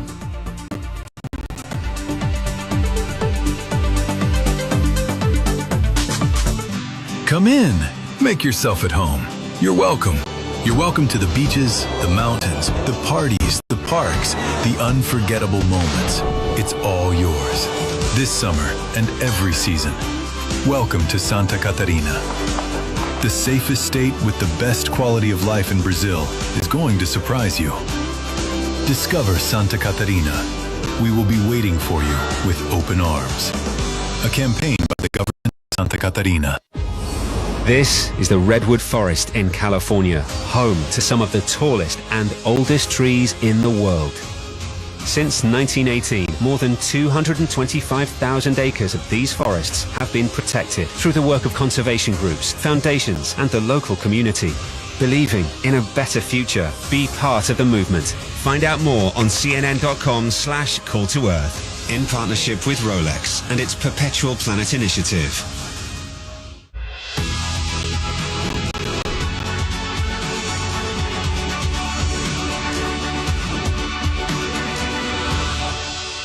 It is a busy news day all around the world. This is One World. The world's top headlines with some of the world's biggest players. Stories that captivate from two unique perspectives. Zain Asher and Biana Golodriga use their extensive experience to cover global news with passion and intellect. Walk us through what specifically Secretary of State Marco Rubio was talking about. What leverage, if any, does Prime Minister Netanyahu have at this point? One World with Zain Asher and Biana Golodriga. Weekdays on CNN. I'm going to let you in on a little secret. Happiness could lead to living longer. You want to know how? On my podcast, Chasing Life, I'm uncovering the secrets of people around the world who are living happy, healthy, extraordinary lives. Hear how they do it and the science behind why it works. Join me as I reveal their secrets and discover how we can chase life together. Listen to Chasing Life with me, Dr. Sanjay Gupta, wherever you get your podcasts. I am Iván Pérez Sarmiento in Buenos Aires, and this is CNN.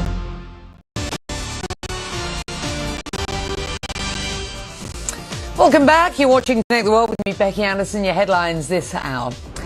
Now, Iranian state media report large crowds gathered for pro-government rallies across the country this Monday. The rallies followed 2 weeks of anti-government protests that a US-based right group says have left more than 540 people dead at least. US President Donald Trump says he is looking at military options to support the protesters. Well, Cuba's president is pushing back against Donald Trump's demand, quote, make a deal before it's too late. The leader of Cuba's communist government intervened in the deadly protests across Iran, but also suggested that he be willing to negotiate. Well, my next guest is Zina Azadi, the director of the Middle East Studies program at George Washington University. It's great to have you. Thank you very much indeed for joining us. These protests then entering the third week. The state's response, it seems, has escalated in its brutality and violence. Difficult, and let's be quite transparent about this, difficult for us to really understand what is going on the ground with an internet outage still in practice. I just wonder, from your perspective, what makes these protests different from those that we have seen in the past? Let's start there before we talk about what might happen next. Good to be with you, Becky. Look, political and economic protests are not aberrations in Iran's political history. The last one was the Mahsa Amini movement, but I think this time around, this is a series of protests that started as a result of economic grievances, but quickly morphed into political protests with its size and with the chance being unprecedented. People chanting against the Islamic Republic, Ayatollah Khamenei. So I believe in terms of their size, the slogans, and the scale of brutality of the Islamic Republic, we have not seen this before.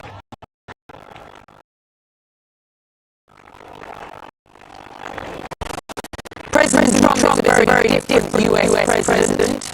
He has said that the Iranians have reached out to his administration that there could be renewed talks. He has also talked about military intervention in support of protesters. If there were to be talks, what do you believe is on the table? And if there were to be military intervention, and one does not exclude the other, I guess, what might that look like to your mind? Well, the president on like all that, either way, as pointed out, if there are talks, it will be over the issue of enrichment, which has been the sticking point in U.S.-Iranian tensions to find a solution to the country's nuclear program. Iran's interpretation of Article 4 of the NPT is that they have the right under the treaty to enrich uranium. The U.S. position and the U.S. legal interpretation is that the text of the NPT does not give any member state of the treaty the right to enrich uranium. So for years they've been fighting over this. President Obama correctly realized that without some limited enrichment, there cannot be a peaceful solution. President Trump, when he came in, he reversed that policy. We're back to the zero enrichment. So if there is a solution, it would be over the issue of some sort of suspension of enrichment in Iran. This way, Iran can claim that they didn't give up their right, and the president can also claim that he stopped enrichment in Iran. So if they don't find a solution over the issue of enrichment, I don't believe that there will be a deal.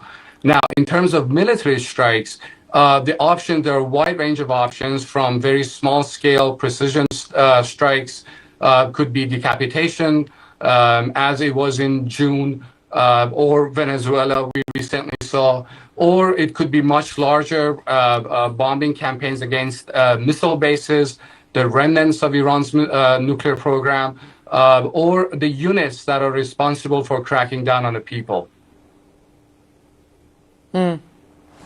Yeah, you're making some very good points there. And certainly the units that are responsible for cracking down on protesters is a target that I've heard other sources around the region suggesting maybe on Donald Trump's list. Reza Pahlavi has become a larger figure in these protests than in the past. He is, of course, the son of the former Shah, the king. However, he remains a divisive figure, and over the past couple of hours we've been talking about why and whether those like you who really understand what's going on both in Iran and with the Iranian diaspora, whether he has a role going forward. Do you believe he has? Well, his supporters claim that he does. He has said it himself that he only wants to play a transitional role once the regime is collapsed. And if it is collapsed, I don't believe that this time around the regime will collapse because as of now are still loyal. But the issue is, again, history matters. When in 1978,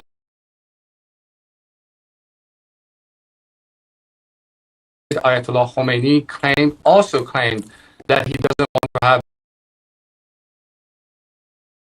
any political role in the future of Iran, and we saw what happened. So if the Crown Prince claims that he doesn't want to have a role at all, his supporters disagree. They think that he should have. They want to restore the monarchy. We will really have to wait and see whether he will keep his promises or not once and if the regime collapses.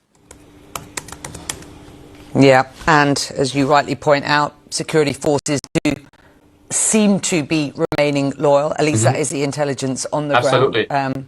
Fracture of that loyalty, of course, it would be instrumental in that kind of final nail in the coffin for a regime and a revolution. And we've been having that discussion over the past couple of hours as well tonight. Zina, it's good to have you, Azodi. Zina Azodi.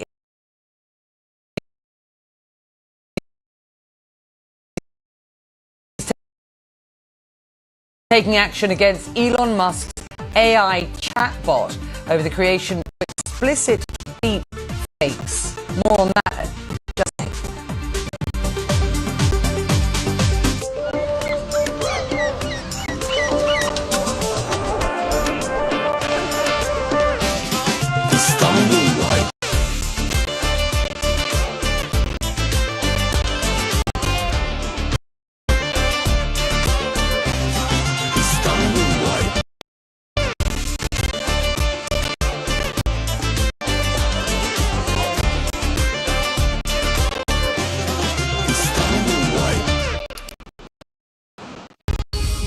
These little creatures love to relax, but they are also very hard workers.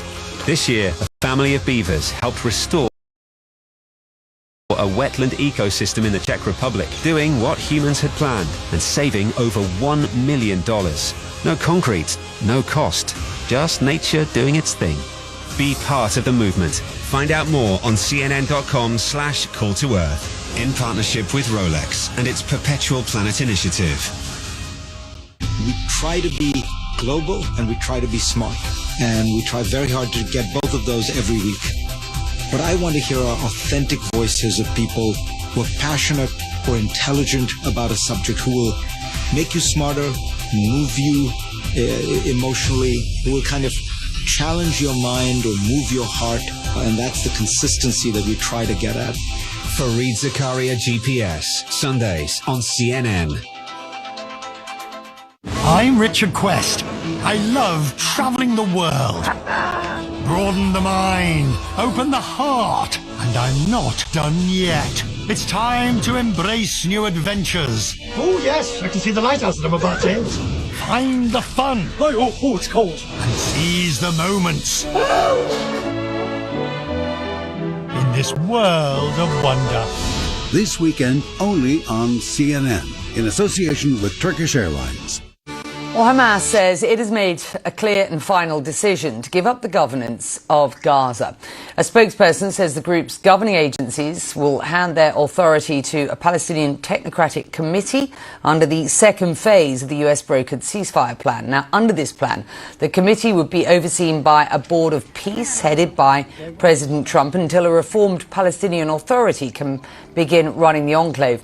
Gaza's health ministry says Israeli forces have killed more than 440 Palestinians since this current truce began.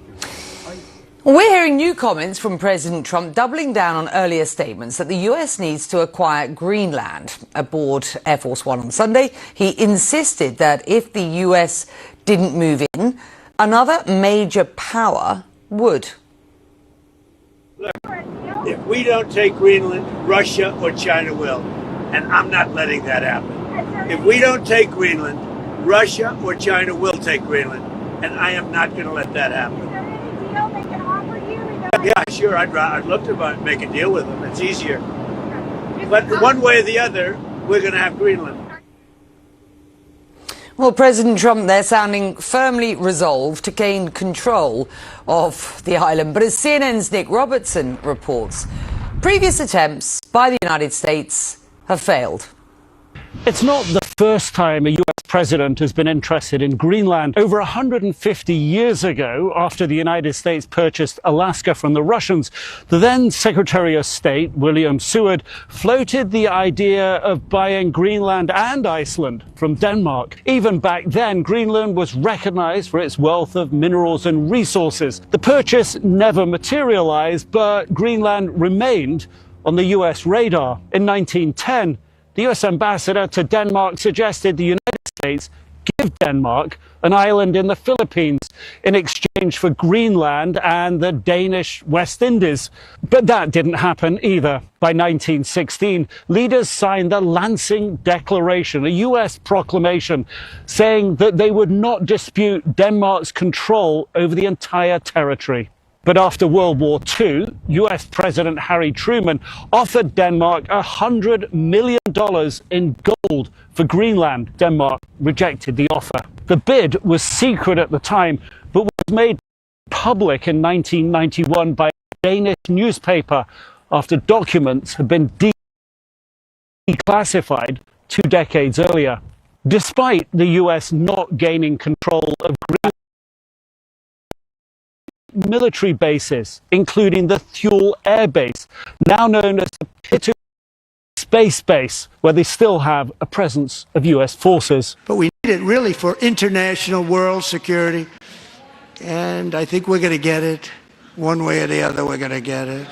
While the world waits to see if President Trump's threats about Greenland come to fruition,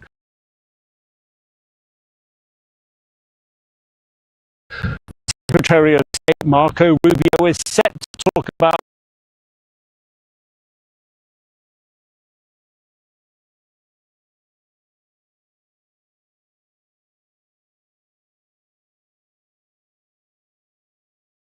buying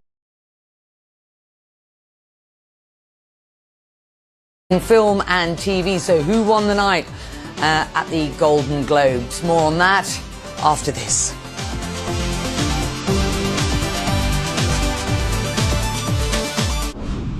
Why, particularly in Gaza, why is leadership failed here?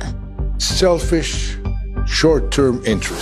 The allegations, I mean, this is chilling, stomach-churning stuff. Yes, it is.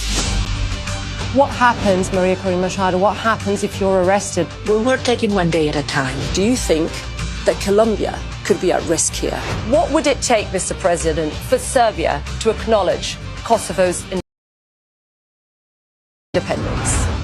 And it is here, on these grounds, St. Peter's Square, that his funeral will be held. This is what 18 months of war has done for the children of Gaza. Where do you find empathy with some of these autocrats? The genocide in Rwanda made you almost quit photography. Tell us about that moment. How does his story shape all of you who are the future?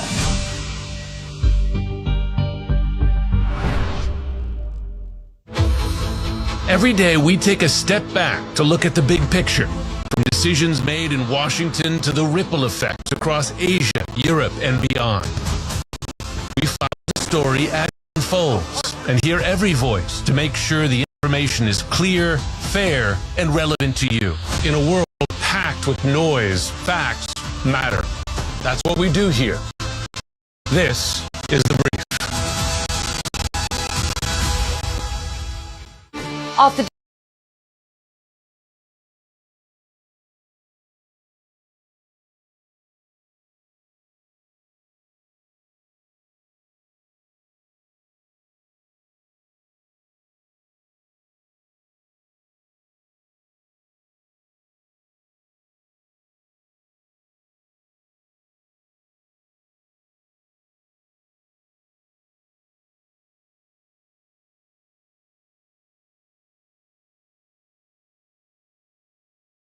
days of uproar over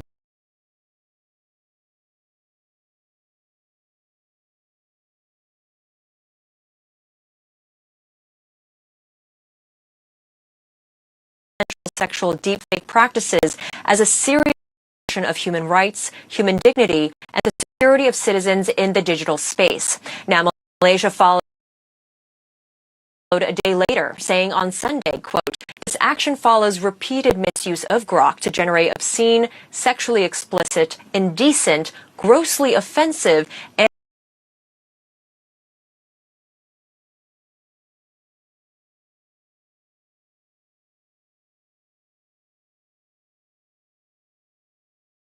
non-consensual manipulated images, including content involving women and minors, despite prior regulatory engagement and formal notice."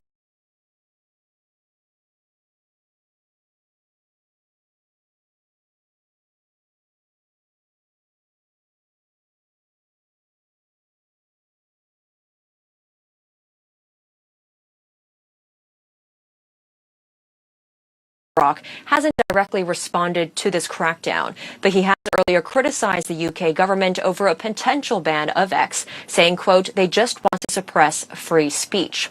Now, in response to the growing alarm of the sexually explicit deepfakes, X has moved the AI image generation function of Grok behind a paywall. But this is very much a developing story, as Grok still hasn't come up with an effective solution to limit the spread of this content. Hannah Montgomery, CNN, Hong Kong. Well, a new training course aims to teach students, parents and teachers about the dangers of deep fakes. And this is all down to a teenage girl in Texas who had a deep fake nude image of her made by a classmate when she was just 14 years old. Now, she is campaigning to make sure that others are informed about AI abuse, which is, folks, a problem that is all too common. And these are these statistics. 1 in 8 American teenagers reporting that they personally know someone who has been a victim. CNN's tech reporter Claire Jaffe joining me now live from New York. I had to read those numbers, or that fact, 3 times before I really understood what they meant. 1 in 8 kids say they know somebody who has been a victim of this abuse, and let's call it as it is. This is abuse. And the fact is, a youngster behind this crusade to do something about it, Claire, seems equally shocking, is it not? Yeah, Becky, it is really disturbing just how common this type of abuse and harassment has become, and often targeting young people like Elliston Berry, who, as you said, was just 14 years old when she discovered a classmate had made and shared deepfake nude images of her and other girls at her school. She is now 16 and is pushing to make sure that this doesn't happen to more young people, and that when it does, those young people know that they have resources and support that are available to them. This new online training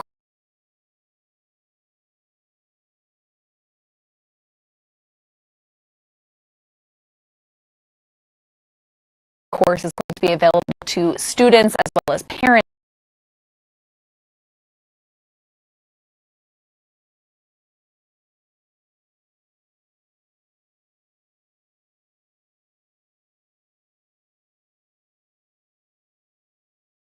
And educators. It's targeted at middle to high school age. We went to our administrator, we went to our teachers and looking for help. They were more confused than we were. They weren't able to offer any sort of comfort, any sort of protection to us. So that's what this curriculum is so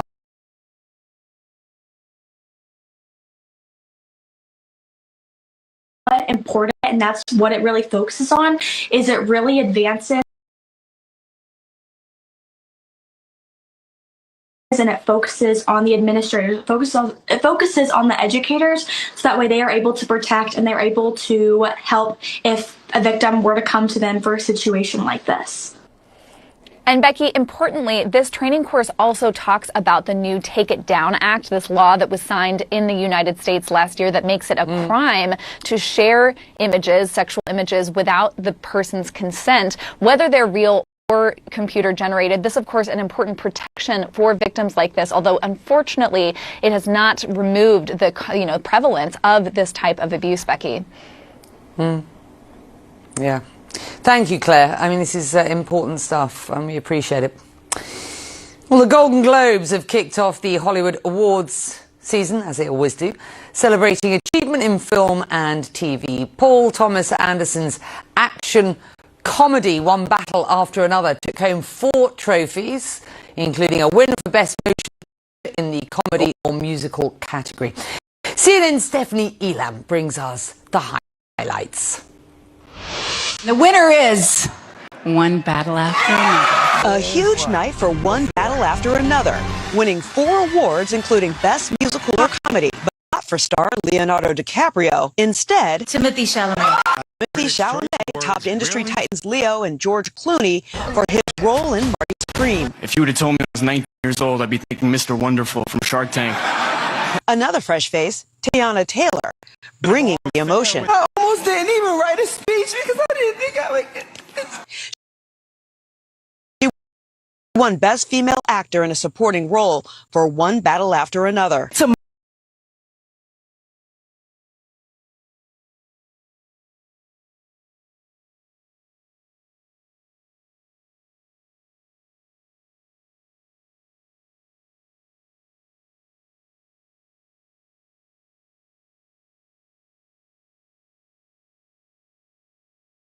My brown sisters and little brown girls watching tonight, we belong when we walk in. I do mean people who are on A-list that has been heavily redacted. But and while on CBS, Glazer roasted the network for controversy over new leadership at CBS News. CBS News, America's newest place to see BS News. But Glazer mostly stuck to roasting the stars, with the famously private DiCaprio bearing the brunt. The in-depth interview you've ever given was in Teen Beat magazine in 1991. Is your favorite food still pasta, and more pasta? CNN's Stephanie Elam reporting for you. That's it from us. One World is up next. Stay with CNN. Nothing moves the world forward like minerals. They power development in fuel innovation and future industries. Demand is rising, and the world needs more. Saudi Arabia is leading the global minerals dialogue, convening nations, industries, and innovators. Through the Future Minerals Forum, now in its 5th edition, FMF 2026 marks the dawn of a global cause, a new era of mineral evolution, driving development, creating opportunities across supply